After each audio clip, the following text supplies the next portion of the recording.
difficulties, guys. Hang on just a second.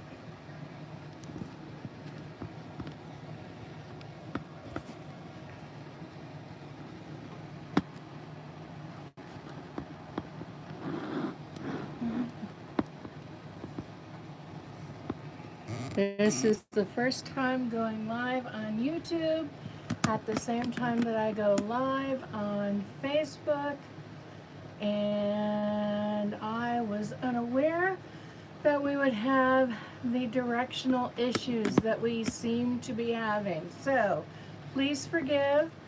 Hi, this is our first double live. Down here, I'm on Facebook, and up here, we are on YouTube. I'm just trying to position things so that we can see on both cameras. Hi, it's Anna Walker. Welcome to the studio of Stab Things into Existence. I'm so glad you're here with me today. We have been blessed today with a lovely, cool, wonderful fall feeling day, and that just means tonight's project is all the more special. So I have been, because my mom has a huge oak tree here on the corner of the property, I have been collecting acorn caps probably for the past month. And yesterday I took them and prepared them for today's project, which is making felted acorns. Here we go. And to prep them, you can look it up online, but basically I wash them in soap and water, let them dry, and then I baked them at about 225 degrees for a little over an hour, and I mixed them up about every 15 minutes. And that's how I prepped my acorn caps to use for tonight. So I have got a ton of them available, and I'm going to show you how you're going to be able to turn these acorn caps into wonderful felted acorns. And what I love most about this project, I use scraps of bits and stuff of wool. Now, those of you who have taken classes with me in the past know that I usually bring a fiber bar with me that has all of these scraps. But did you know you can purchase a bag of bits and stuff from me? Head over to www.stabthingsintoexistence.com. Not only can you get assorted kits, including a basic kit and a deluxe kit that would give you all the materials you need to have loads and loads of felting fun, but you can also buy a bag of bits and stuff. It's like having a little bit of my fiber bar from a class available to you. They're 2 ounces, and they are I just grab and I weigh, and you get pencil rovings, and you might get locks, and you'll get bits of roving, and you'll get all kinds of fiber that you can use to add to your own stash to give you a little bit extra color, extra texture in your felting project. So I hope you'll head over to the website and pick something up that can add to your felting purposes. Now, I am really, really excited because I found all of these double caps, and I like to think of the double caps as being magical or being special or being, I just think it's amazing to see double caps. And these are going to be strung onto some twine, and these are going to create a little felted acorn garland. But you can see I also have individual acorn caps that I have turned into assorted different colored felted acorns, and that's what we're going to do tonight. So let me show you my process. I'm going to move everything out of the way. First, you need a little bit of wool. Now, this is enough wool to probably make all of these and all of the doubles. Okay, so it doesn't take a lot of wool at all. Now, you can use a solid color if you want. You can choose to keep it, very natural looking and go with the brown and the golden colors. What I love most about making these is one, I don't have to have a specific color, and two, even the wild colors look so cool as felted acorns, so I don't really care what color they are, and that's exactly what we're going to do here tonight. So I have this really long piece of roving here, and it's just begging for me to rip it in half, and I'm going to show you a couple of different ways that you can start the acorn body. But first, let me go over tools. I have worn some pretty big dents into this felted foam. You're going to need a base of some sort, and that's to protect your needles and to protect your surface from any damage from the needles. And it can be an old piece that's a little worn, because frankly you're just needing it to roll your wool against as you're stabbing. Then I have two individual felting needles. Now you could use a multiple needle tool. However, your fingers are going to be really, really close. To give you an idea, I'm going to grab one of the acorns. I'm going to grab a small acorn here. And see how close my fingers are to where the needle is going to be. And a multiple needle tool, that's a recipe for disaster. So this is a project that I would suggest using a single needle for. Now there are some handles that you can get that will hold a single needle. For me, it's just as easy to just have my fingers on that, and it really works up quickly. So up to you. If you're concerned about your fingers and protection, these are the best guards / thimbles I have found. They are made of leather. They've got extra padding on both sides, and one side of the thimble has a little metal guard on it. So if you are using it as a thimble, you've got something that you can push against a needle.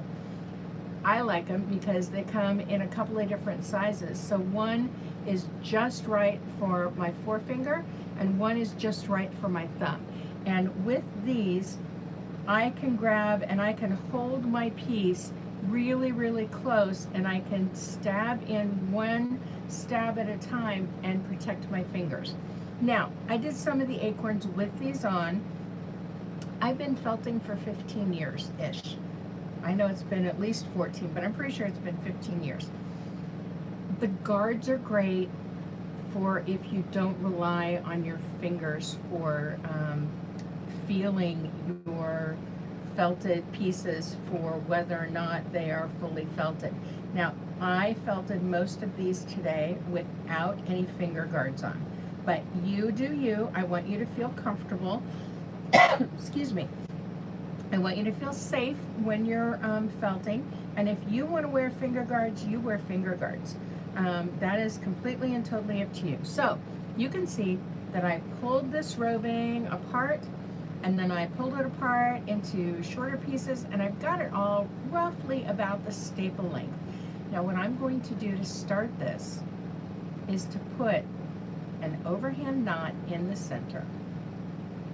And it's really that easy to start this. I don't tend to pull this super tight, because while I want most of the air out, I still need a little bit of that air to allow me the space that I'll need to work the size and the shape so that it can fit into the acorn cap. So I'm going to move my acorn off to the side here. I've just wrapped the edges around, and now I'm going to hold it firmly against my surface here. I have two needles. This is a size 38 needle. This is my green needle. Green means go. That's what you start with. So I'm going to use the size 38 needle, and this other needle is a size 42. Now you guys don't usually see me using a size 42. A 42 is usually something that I only use for finishing work, but for our felted acorns here, the size 42 comes in handy. Now I'm just stabbing my loose fiber, and every once in a while I might need to come in and give it a nice little tightening up. I'm just stabbing the loose fiber on both ends of my little oval, little jelly bean or egg, whatever you want to think of it. This is going to be my acorn. and I'm just turning it slowly as I'm stabbing. And you can see that I'm just rolling it tiny little bit against that pink foam. And I'm going to turn it over and I'm going to work the other side. I'm just rolling it and getting all those fibers in. I've got some loose ones here. I'm going to make sure you guys can still see. And now you can see I've got a basic shape here. I'm going to rub it in my hands just a tiny bit. And then I'm going to take and bring my needle in straight down on each end. Now here is where you might want to wear finger guards, because your fingers are very close to that stabbing needle. But I try and just work in a very small space to keep those fibers nice and tucked on both ends. And then I can come in and I can start working all the way around with this size 38 felting needle. And I'm about to switch once I get done with a pass here on this end and a pass on the other end, because the big connections are made, and now it's all about finessing and making sure my shape is going to work for my acorn cap. Now, it would be lovely if acorn caps were all the same size, especially if they were all the giant acorn caps, but that just doesn't happen. The acorn caps are going to vary in size, so you're going to have to vary the size of your acorns that you stab into existence accordingly. Now this one's a little long, so I'm going to do some stabbing just right here in the end. Excuse me. And I'm just trying to get those fibers to shorten from one end to the other.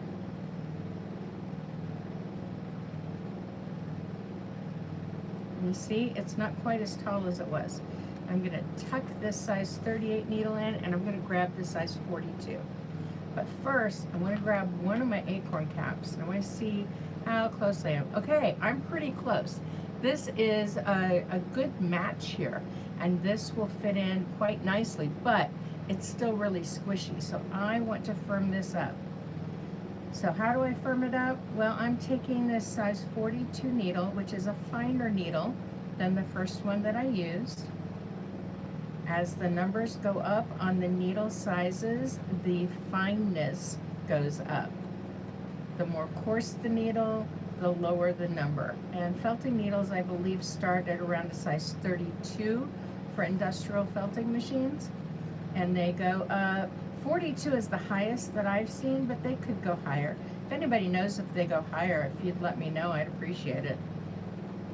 But I'm just working all the way around, just like I did before, and just sort of rolling my little jelly bean, my little acorn back and forth, and making fairly shallow stabs. And then, once again, I'm going to come in at either end, and I'm going to just make sure I'm getting all of these fibers covered with little stabs so that it pulls those fibers in closer and closer and gives me a nicely felted acorn. So again, rolling it in my hands and taking my acorn cap. This is really nice. So what I do now, and I'm going to see if I can figure out how to do this so you guys can see it very easily. Yes, I'm living dangerously. I am holding this just in my hands, and I am stabbing toward the cap. The cap is protecting my fingers from being stabbed. Is it possible I could stab through the acorn cap? Yeah, it's possible, but I'm not stabbing that hard. I am just being very gentle and working the surface into the shape of the acorn that will perfectly fit this cap.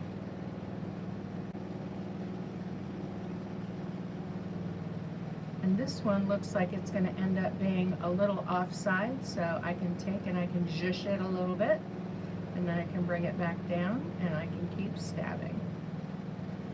By using this angle, you can see I'm stabbing toward the acorn cap, So I'm getting yet another direction that I'm stabbing the fibers, which just means that I'm going to be able to have a very well felted acorn cap, or real well felted acorn sitting in the cap. Let's put it that way.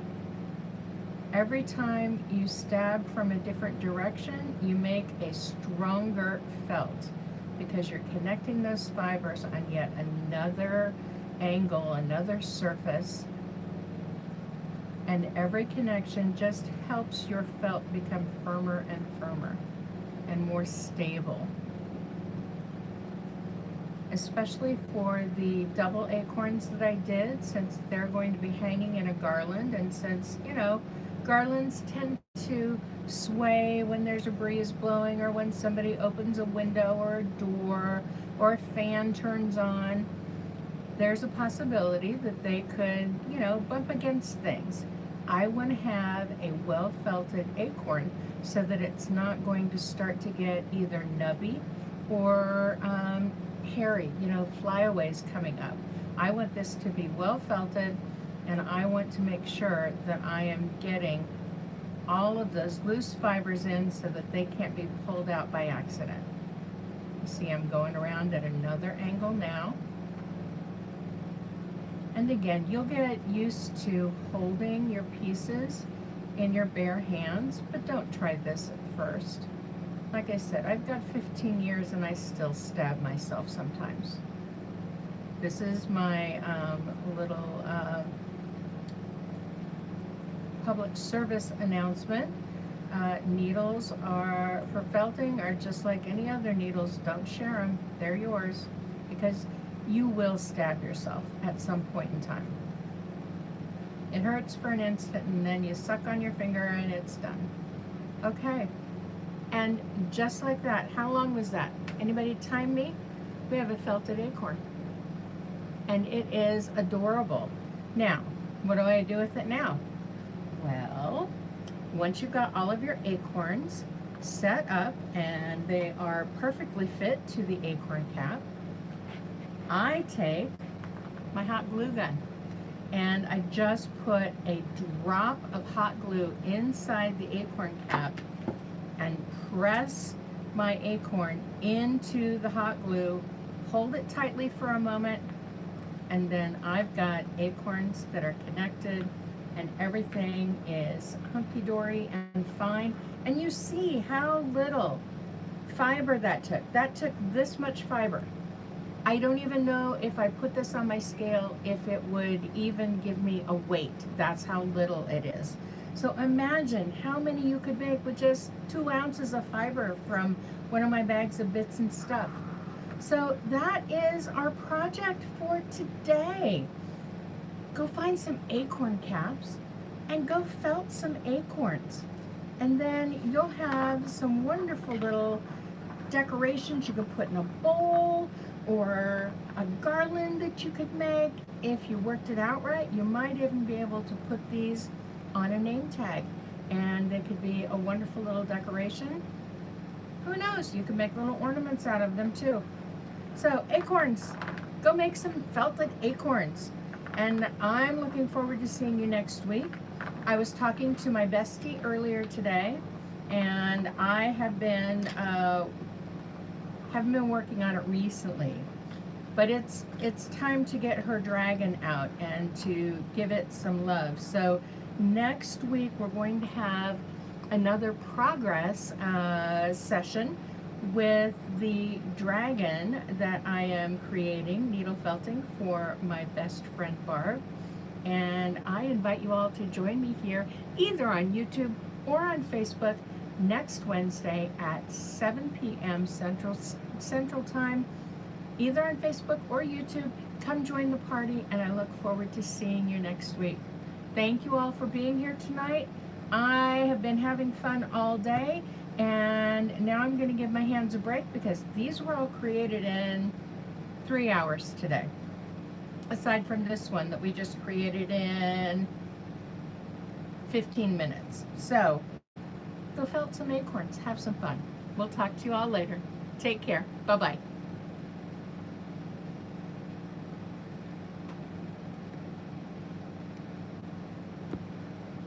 Okay, YouTube, I gotta figure out how to stop you.